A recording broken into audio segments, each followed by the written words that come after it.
Failure is a crushing defeat that we all experience at some point in our lives. It can be all-consuming, throwing doubt onto our self-worth and causing us to question our own capabilities. Often, the singular question that resonates within our minds is why?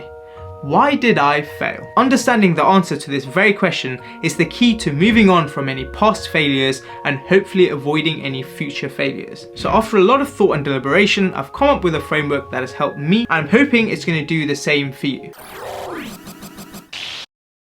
Hey guys, welcome back to the channel. My name's Shane and I'm a recently qualified doctor and neuroscience supervisor at Cambridge University, and today I want to talk about the main reasons why we fail exams. I flopped my first set of university exams 5 years ago and it sucked. I remember at the time totally questioning if I was actually smart enough or bright enough to be at the university I was at. And it soon dawned on me factors like intelligence actually plays a very small part on why we actually fail. So since then, I've tried my best to figure out and understand why I and others fail exams. Over time, developing this understanding has helped me move on from past failures and actually avoid failures in the future. So recently, I've been trying to collect my thoughts and actually come up with a framework that I can best articulate all the reasons that I could come up with. So in this video, I'll firstly explain the framework of these reasons, then I'll go on to explain the controllable reasons in a little bit more detail, because these are the factors that we can actually have some sort of impact over, avoid, and do better things with. Then finally, I'll talk about some poor exam techniques that actually cause us to fail despite good preparation, and I'll talk about how we can replace that with some good exam techniques. As always, there'll be timestamps for everything that I talk about down below, and you can go to whatever section interests you the most. I really hope that understanding these whys is going to help you move on from past failures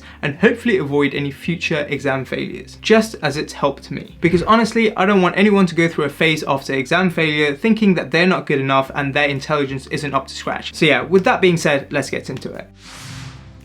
So like I mentioned, after a lot of thought and deliberation, I've managed to come up with a 2x2 matrix to try and explain the main reasons why people fail exams. At the first level, we have controllable factors and uncontrollable factors. The controllable factors are the things that we have direct control over and we can have an impact and change. The uncontrollable factors are the ones that are out of our direct control, but we can modify how we respond to them. Then at the second level, we have the preparation phase and performance on the day. The preparation phase refers to the period of time going from starting to learn something for the first time to actually doing the exam related to it. Then performance on the day refers to the actual exam day. Altogether, this gives us 4 categories of reasons. In this video, however, I'm going to focus only on the controllable reasons, mainly because these are the factors we can actually have an impact on, and these tend to be the factors that cause us to fail most often. So with that being said, let's get into the detail of the controllable reasons that cause us to fail.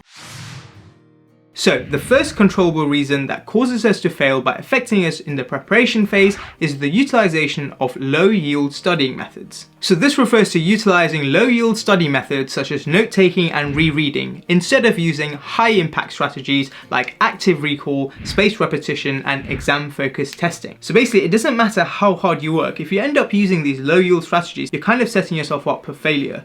Instead, we need to focus more on all these other high-impact strategies. And to be honest, I and others have spoken a lot about this in detail, and I'll link the relevant videos in the description box below, or you can find them in the cards up here. Honestly, I'll say this is probably the biggest reason why people fail. It's not the case that they're lazy, it's often the case they're using the wrong studying methods and strategies. It was certainly the case for me when I flopped the first set of exams that I did at university, but by learning this and actually accepting it, we can move on and start to utilize the high impact strategies and hopefully avoid failure in future exams.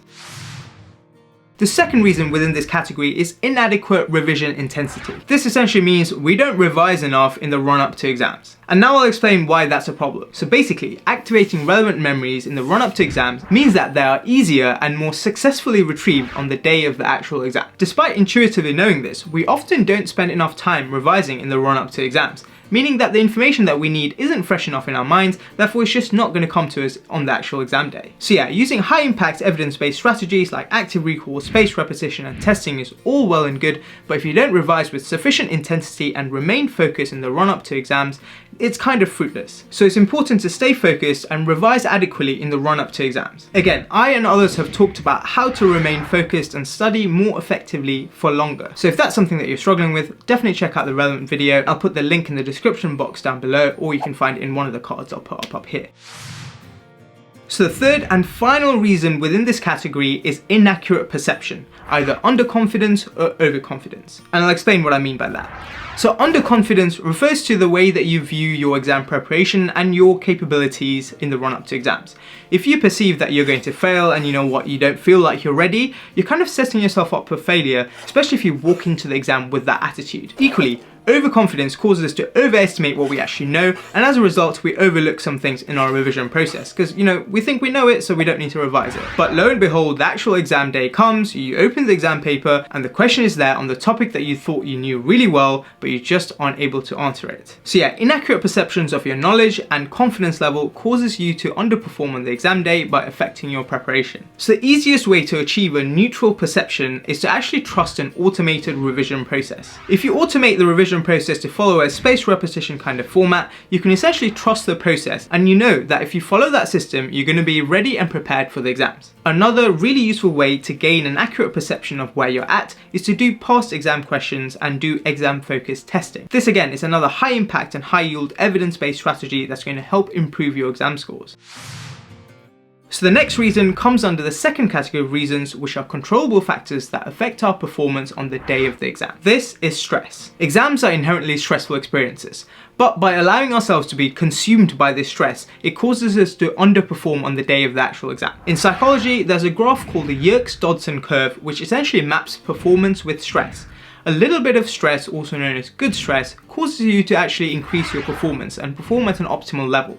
But stress anywhere beyond this optimal level causes you to decrease in the level of performance. And this kind of stress is known as bad stress. And this is what we're trying to avoid. Now that being said, preparation is still the best way to relieve as much stress as possible on the day of the exam. But another thing that I find really helps with stress on the day of the actual exam is really putting things into perspective. At the end of the day, it's an exam. It's something that you can do again if it were to go badly. Ideally, you don't want to do that, but by telling yourself that, you're able to gain a degree of perspective that's hopefully going to relieve a bit of stress, such that your stress level is right at the optimal level and not kind of at the bad, too high, causing you to underperform level. So the last reason within this category is poor exam technique, causing us to experience increased stress and causing poor time management. People failing exams as a result of this reason is far too common, and to be honest, it's probably something we've all experienced. I remember even in my medical finals a few months ago, the invigilator kind of yelling 30 minutes left. I looked down at my paper and I've still got 70 more questions to do. I kind of felt this panic come over me and I kind of glazed over with this feeling of hopelessness. I was like, I just couldn't see how I could do 70 questions in the 30 minutes left. But then I remembered my kind of anti-stress practices and be like, you know what, you can do this, and even if you aren't able to, it's literally just one exam, okay, worst case scenario, you have to do it again.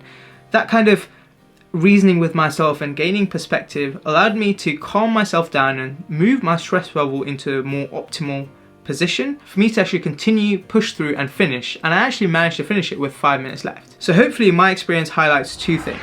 One, poor exam technique can cause us to have elevated and increased stress, which as a result can cause us to underperform. And secondly, poor exam technique can cause us to actually run out of time. So even if you actually know the material and can answer the questions, you just won't have the time to complete it. So the poor exam technique that actually caused me these two problems was actually the fact that I was lingering on the questions that I didn't know. So by lingering on the questions that I actually wasn't sure about, what I was doing was wasting time, which could have been better spent answering the questions that I actually knew the answers to. So we can replace this poor exam technique with a better one. That is to go through the exam questions as quickly as possible, answering the ones that you're confident about, and putting a mark or a star next to the questions that you're not too sure about. Then once you've got to the end of the paper, you can revisit the questions that you weren't sure about, and hopefully now you can revisit them with a little bit more calm. You know, you have this backing that you've finished the exam paper, you've seen all the questions, hopefully the stress levels have gone to the more optimal point now, and hopefully the correct answer is now more likely to pop into your mind. Another poor exam technique that causes people to fail is not checking exam answers. We all make silly mistakes all of the time.